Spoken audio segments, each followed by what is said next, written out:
Hello, and welcome to this episode of A Clean Bill of Wealth podcast.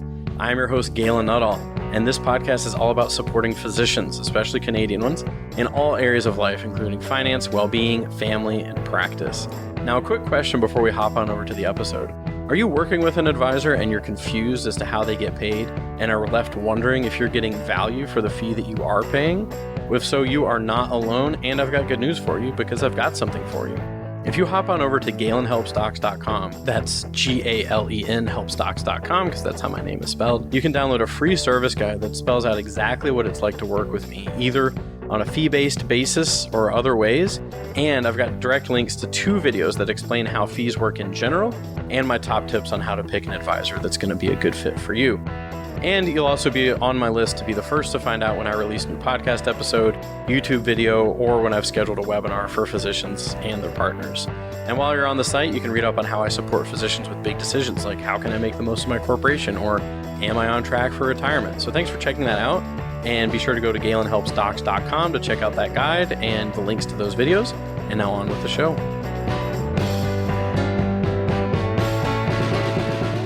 All right, welcome everyone to this episode of A Clean Bill of Wealth podcast. I am your host, Gallie Nuttall, as always. And today, I'm very excited to be joined by Dr. Annie Gallie, who is a Canadian physician with a passion to help high-achieving folks to stop feeling overwhelmed so they can go after what they truly desire and have fun doing it.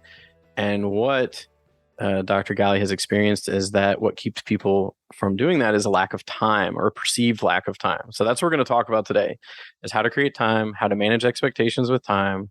And we're going to finish this episode on time. No, I'm kidding. It's all good. We have a meeting at 5. Because we have a meeting at 5. Awesome. So welcome to the show again. Thank you so much for having me again, Galen. It's been really nice to be here. Yeah, I really appreciate it. And before I get too far, so if you're listening to this before August 14th of 2022, we have an event coming up on August 14th, 2022, Sunday. And it is awesome. It's all about physicians and their intimate partners, spouses, whatever they've got going on in that arena. And you are one of the speakers as a physician coach, and then another speaker as a physician spouse to speak about like that dynamic and everything. So everyone go to GalenHelpsDocs.com/marriage to sign up for that. Get all the emails and the Zoom link to join that. So today is a bit of a teaser for that event to talk about time.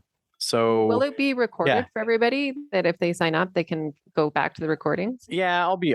Yeah. So if you're listening to this after the 14th, you'll be able to find a recording of it. Yeah. Okay. But people should be there live too, because it'll be really epic. I'm just trying to think of physicians and their time and their flexibility. You know, sometimes it's nice when you can go back when you have the time to look at. Yes, absolutely. Yeah. So if you go to that link after the 14th, there will be a replay link there. So yeah, beautiful. Absolutely. Good to point out there for physicians. Not going to constrain you to that time block 100%. So time. So I guess kick it off in like general terms. Like, what do you see physicians and physician families facing around time? Oh man, and time is like the oldest tale in the book, isn't it? And I think we get it from society and the culture of medicine. Everyone's like, oh, physicians don't have a lot of time. We're so busy. We like buy into this kind of thinking, right? Mm-hmm. And so it's no wonder that we are frantically trying to find time all the time. And I don't mean to, mix puns. And so what I find with my clients is they come to me, very successful in their careers. Things are going well, but they're always behind, always in survival mode, not quite making it there. And what I help them get to is, oh, I just came off of a week of MTU and that was doable, right? That's the results that I create with my clients. And I think it starts with like, why is it that time is so hard for physicians? You know what I mean? And we could talk for hours. Like people do their dissertations on physician burnout and why the systems are broken. And I'm not really into talking about that so extensively, but I would say 2 factors is our intrinsic values and who we are as people, some of our characteristics. And then there's also the systemic stuff, right? So we work in Canada in a Canadian system. We work in hospitals, we work in offices, we have patient care, how we're billed. how much time we can spend with our patients, all the paperwork, Mm-hmm. those kind of factors. And on the other side, we are altruistic. We're people Yes. pleasers. Mm-hmm. We're really good at reading a room and knowing what everyone wants, and we want to do well for them. Mm-hmm. And that's a really, I think that that's a superpower, but it's also when you use it, right? Mm-hmm. And so I think that combination just makes it so that we have to take the time to learn how to interact with this system Mm-hmm. of how to be a physician, or we will burn out. Because the system is really set up as it's not possible. It's like a puzzle that's not solvable, right? The things that Mm-hmm. they want you to do, I am a family physician. So the things that they want you to do as a family physician, all by getting home at 5 p.m. and being the super mom and, volunteering at the PTA and all the things is actually not possible. What happens is high achieving physicians try to meet that mark, and that's when burnout happens. So that's what Okay. I help my clients with. Yeah. Got it. So I'm hearing a real like reframe of like I'm hearing like some level of like self, like not forgiveness, but like awareness of like I can't actually achieve this thing that they've asked me to achieve, or it's like Mhm. not, like you said, a puzzle that's not solvable. And I can Yeah. totally see how a physician would like to generalize the personality a bit. Like it's obviously like someone becomes a physician by accomplishing a lot of things, right? Like a Definitely. lot of things, med school, residency, and so on. Yeah. And like having that sort of drive of accomplishment to then be like, oh, there's this bar that's been set too high, and Mhm. like not being able to fulfill it. Okay, that is really cool. Yeah, Um, well, and it even yeah. goes further. Like, I was sitting there talking to my dermatologist who we went to med school with. I went to med school with. She's lopping off one of my moles. So go get your moles checked. This is your PSA. I am a family doctor. And we were talking about how much medicine has changed to the point where like they're still trying to have us work the same as when it was like 1950, right? And so for both male and female physicians, that doesn't work anymore because not only are the patients more acute, but also Mm, like all of the stuff at home is much more expanded. And so I just think that if you don't take the time to figure out what medicine is to you and give yourself permission for that, then at some hmm point during your career, you will burn out and have to restart. Interesting. And maybe that's Okay. like a bold statement, but I just see it a lot. Yeah, it's what you see. No, and I love it when you're sharing what you do see, because that's like the real Mhm. life people that you're working with and what you're helping Mhm. them achieve. Mhm. So one of the things that always comes up for me with this conversation for time, and I've had some breakthroughs around it, but certainly have many more to achieve, is that certainly like how you've said in the beginning, like how I relate to time. Like, so if I run Yeah. around saying I don't have enough time, I don't have Yeah. enough time, and I say that all day long, it comes true. It becomes true. Like I don't have Absolutely. enough You time. perpetuate what you say. Yeah. And one thing that hit me, actually, it's an insight I had literally like 3 or 4 days ago, is that I often will say I don't have time for something, and I'm actually lying. I do have time for it, but it's not a priority, or I don't want to do it. and instead of Exactly. and instead of like being honest and saying it's not a priority or I don't want to do it, I'll say I don't have time, but it's BS. Like I could do it, but I don't want Absolutely. to, Yeah. or it's not a priority. So I'm learning to actually say what it really is rather than I don't have Yeah. time. Like to say I'm like, well, not that's just making not a time for that. yeah. Right. Yeah. And Mm-hmm. then can we be compassionate with ourselves when we have those realizations, right? Like everyone, like a Absolutely. lot of my clients would say, don't have time to work out. I don't have time Mm-hmm. to, um, do X, Y, or Z. And it's really, can we look at it and be like, am I not making that a priority? Mm-hmm. Exactly. And that is what Mm-hmm. I'm going to go over Ooh, on Sunday, is we're going to cool. start with looking at what it is that your priorities are and then going from there. Because if you are driving your car without coordinates, you will just continue to drive and Mm-hmm. you will drive for 20 years, 30 years without knowing, did you make all the stops you wanted to, right? Mm-hmm. Yeah. Did you show up and were you the a baseball coach if you wanted to be? Yeah. Yeah. You know, did you want to be present for your kids in different ways? And means that means something different for everybody, right? Yeah. Okay. None of it is right or wrong. It's just that did you choose the life that you lived during that time? Because I have clients right now who are, yeah, physicians who have this grade 12, the kids in grade 12. Oh my God, I can't believe they got there. How are Oh, we yeah. here? Right. Mm. And so what are we working on? Well, we're working on creating time for this year so that they're present, so they do Mm. all the things that they want to, all those Cool. experiences when they're young. Mm. Yeah, it's reminding me of the Adam Sandler movie Click. Did you ever see that movie where he gets like a remote control and he can control time? Oh my God. I think so. I think I've It's seen it not like an way back. Is amazing it like movie. really old? I have no It's pretty idea. cool. Yeah. And it's not an amazing movie by any stretch. I love some of his movies, but this is not an amazing one. But is all about this dude who, like, he wants to be able to control time and then it Yeah. goes haywire and he wakes up Yeah. one day and his kids are all grown up and everything. And I think Yeah. that the movie does resonate on that level because it can happen. And like one of the things I can't help but ask, because like even though I have had breakthroughs around time, I feel like a lot of people might listen to this and say, that sounds really great, like, what you're saying, but it doesn't apply to me. Or like the approach of like time truly is finite. I really only have 24 hours in a day. There's nothing I can change about time because it's this like constant thing in my life that's just going to march on no matter what I do. So like, Mhm. have you ever worked with someone who kind of came to the table with that Mhm. notion and you were able to shift something for them? Well, I mean, sometimes you're not ready to hear the message, right? And that, Yeah. Yeah. sometimes that's true. Yeah. That's true for me, right? Sometimes I'm like, Sure. oh, this is the most amazing thing I've ever heard. And I've heard all of it like 15 times. And I really do truly think that even as a physician, as a family doctor, when I am talking about exercise, sleep, and all the things, and this is not the first time they've heard this. Okay. It is just not. Yeah. Yeah. But maybe it's at one time that is compelling enough for them. And I think that I think after this pandemic that we have had, so as you know, I was up in Edmonton with my two best girlfriends from medical school, and one of them's an ER physician, one of them's a rural family Mm. doctor. And I'm sitting there listening to their stories right now. And what struck me for me is that I want to mm, really make a request, or if this compels anybody to take their emotional and mental health seriously as a physician Mm. during this time in history, then this is the time. Because Mm.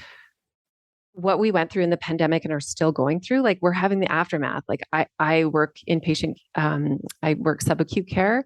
And so we are never staffed appropriately and Mm. mistakes are happening and everyone's stressed and all this kind of Yeah. stuff. And so I think that, yes, you can roll your eyes and say like, oh yeah, but Mm-hmm. I don't have time, right? You know what I mean? But what I want to say is this: I was once like that. Okay. Mm-hmm. It's not like I came to this work and was like, oh yeah, like I just believe it. Right. I was, and quite frankly, I was probably burnt out. I probably didn't, Mm. I would never have said that about myself, honestly, because Right. physicians never do that. Yeah. We're really good You're at, not going to self-diagnose with the burnouts. No, but not all I me. knew Yeah. was for myself that something had to change. Mm-hmm. That's it. And so if you have an inclination that like, hey, something's got to change, what is it? I'm not sure, but my encouragement is to go search for it. That is what I'm saying. And I Mm. think that looking at the simplistic notion of looking at your priorities and where you are going, putting in your coordinates to your GPS of your car Mm-hmm. is probably the most important thing you can do for the next 20 years of your life. Mm-hmm. Yeah. So, I mean, so it's good to hear. Like you weren't born with the perfect notion of time. You had to develop it as well. Work on it. You're Are you the kidding me? It's not like, I think it's hilarious when people are like, oh yeah, now I've just figured that out. Like I've just figured out my money mindset. Oh yeah. Like I'm just like, right. I'm done. no, I'm Check good. check that box. I'm never gonna fall Oh, well, I into. figured Yeah. out my people pleasing tendencies or my Yeah. self-doubt. My favorite is like, no, no, no. I really worked on my self-confidence and my self-doubt. It's gone. Yeah, right. So listen, I see a lot of brains. I listen to a lot of people, both physicians, non-physicians, as patients, clients, whatever. And every single person in this lifetime has self-doubt in Mm-hmm. what they're doing. And it's Yeah. normal. And Absolutely. so I think it's just something that, we have to normalize. So Yeah, absolutely. And so, yeah, I really love it giving that perspective on, yeah, like working on things, making discoveries, but not being like necessarily like, okay, I'm done with that. That's not going to come up anymore. Because then I think if there's that expectation, I think people can really feel like, oh, I thought I already had that figured out. Like I thought I'd already figured out how to like, yeah, do that. And the other thing that you said was like, you weren't able to necessarily label yourself as burnt out, but you knew something needed to change. Yeah. And I feel like that's really key because actually before we hit record, I was talking to you about me and my wife Emma's journey with personal development. And like she couldn't identify what was going on, but she knew something needed to change. And I feel like that's really great because I feel like a lot of people are in that position, but they don't know necessarily, oh, is it a time conversation? Is it a money conversation? Is it abundance conversation, whatever it is? And so obviously you don't just work with people on time. Like people come to you with something saying, I know something needs to change. And then you look at what it is. Yeah. A lot of times people come to me and I help them find clarity about what they actually are looking for. It's hard to describe, right? Oh my gosh. You're just like, I had this moment. I remember I was like up in Whistler. I was with some friends and I was just like, you guys, like, and I was breastfeeding still. And this is like a year and a half after my mom had passed. And I was just like, you know what? Like, is this it? Like something had to change for me. Yeah. And so for me, I went seeking. And I think because I had the experience of my mom passing, I was much more open to trying something different, continuing looking at it because I knew that there was an urgency to this life. Right. And I think that is like, if you were rolling your eyes at, let's look at time, oh, my priorities, blah, blah, blah, then do the exercise and tell me that it didn't help. Yeah. I love that. And to own it. It's okay. Like if it doesn't, it's okay. Yeah. Right. But I think it's the urgency of this precious life that we have and that medicine isn't everything. And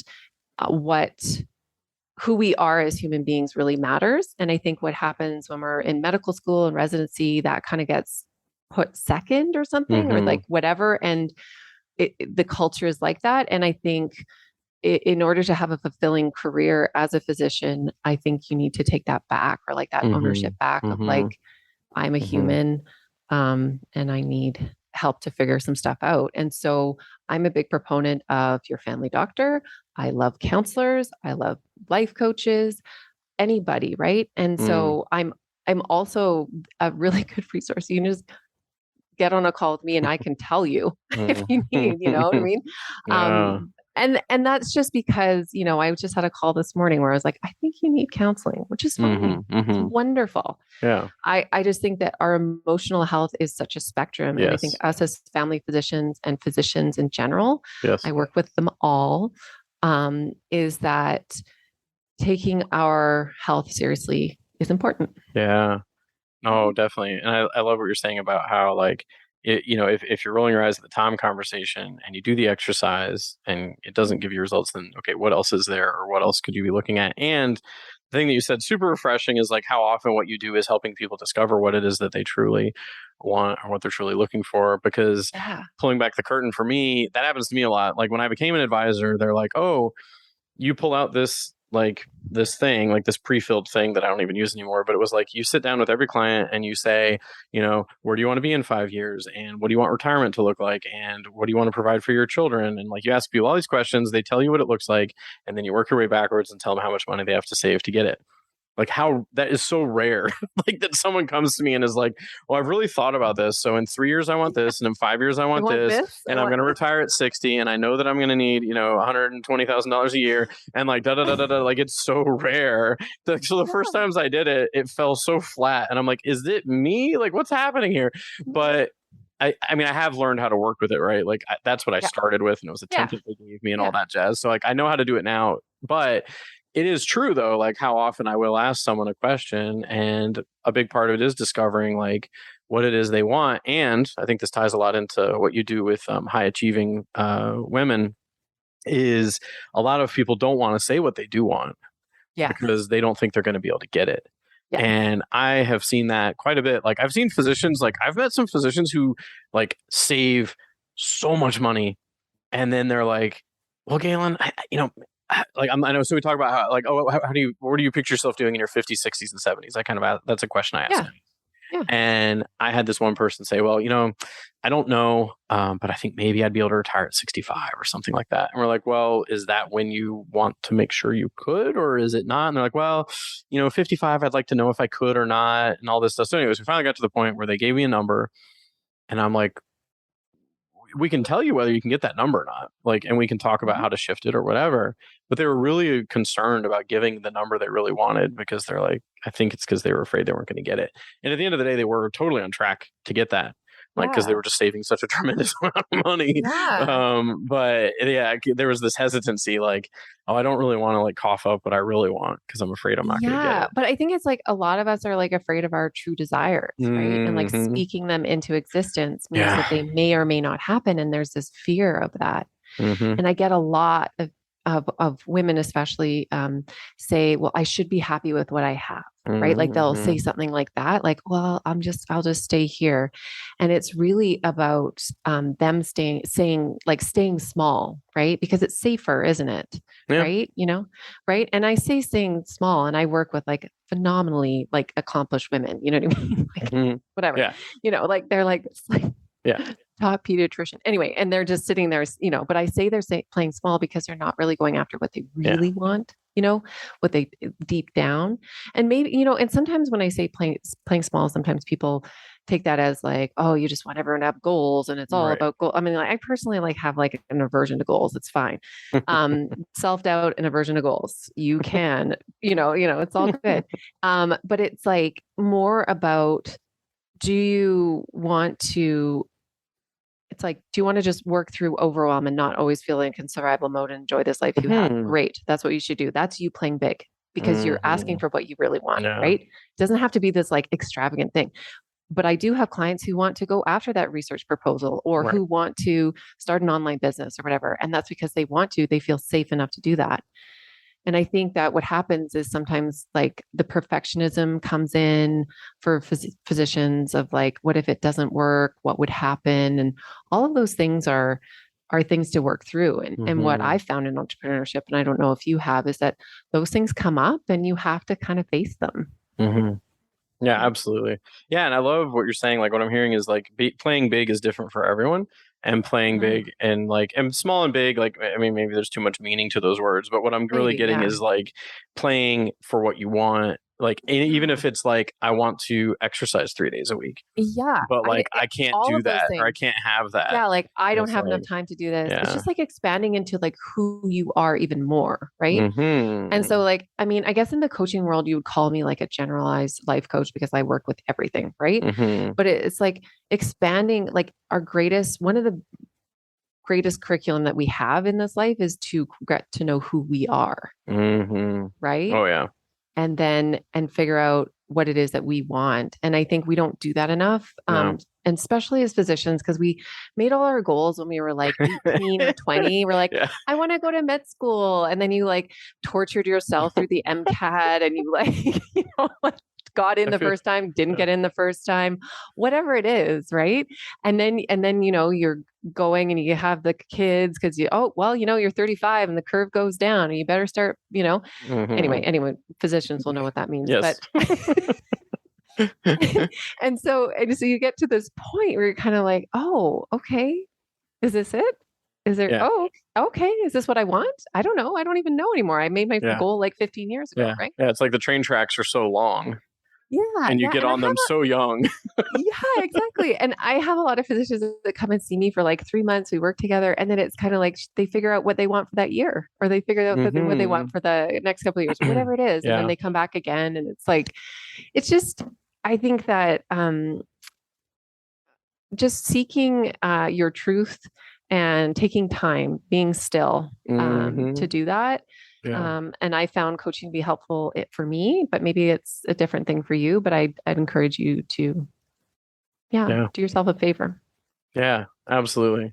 Well, this has been amazing. Great. It's been time well spent, and I didn't do nearly as many time puns as I thought I would. I did so many. It was brutal. Anyway. Well, It's like time after time, so many songs. Anyways, So many. not gonna, yeah. But okay, this is awesome because I really love, I mean, you're pointing to like really the impact that coaching can have, and I'm a huge fan of coaching. Like, I just find like before I tried any personal development, I was like, that's not for me. Like people go on Oprah and talk about that sort of stuff, like Tony Robbins. Like I just had like this whole thing about it. And then like a good friend of mine introduced me to like, personal development, like being coached basically. And then I just went on like a bender of like, I'm going to do this kind of coaching and that kind of coaching. Like I was into it so much. Yeah. I mean, I think it's one of those things that you can start and then get really almost like strategic about it. Like, like now I want this in my life. And I can tell that having someone in my life to support me in that is going to make a difference. And so I'm going to have a coach. Yeah, it's just like having a neutral party that can help you look at your mind and figure out what you want to use. Yeah, absolutely. And one of my favorite analogies is like I used to run marathons and I always wanted to do a triathlon. And so for like 16 years, I said, I'm going to do a triathlon. I never got around to it. And I bought a book and I watched YouTube videos and I got a journal and I like tried to do things. And then every time a triathlon rolled around, I'd be like, oh, I should sign up for it. And I'd be like, oh, wait, I didn't swim enough, so I'm not going to be able to do this. And then the next one would roll around. I'm like, whoops, I didn't bike enough. Now I can't do this. And finally, I hired a coach. I paid her $60 a month. She did like a baseline assessment. Yeah. She told me what to do every day. And like 5 months later, I did a triathlon. And then like it shortened my curve from 16 years of saying I wanted to do something to 5 months just having someone who had helped so many people do exactly what I wanted to do and just be like, boom. So like that's what I think coaching really is like taking a lot of those things that we want and like, or discovering things that like we've talked about, like discovering things that you didn't even know you wanted and then helping you figure out how to get it. And in a way that you're never going to get by, in my opinion, like certain levels of things you're not going to be able to get by watching videos and reading books and listening to podcasts. Like certain level is not achievable without like an external party. Yeah. It makes it less drama, a little bit more fun. Yeah. I wish I had one during medical school. It would have been a lot less drama. Oh, yeah. Yeah, definitely. I can see that. Totally. Awesome. So we do have the event on the 14th, but outside of that, what is the best way for people to connect with you, learn more about what you do? Oh, like, I forgot you were going to ask this. Yes. Yeah. Okay. I am on Instagram at Gallie. So AGALLIE. So I hang out there. And then my website, AnnieGallieLC.com. And maybe you should, have some links. Yeah, absolutely. I'll put the links in. Yeah. So AnnieGallieLC.com.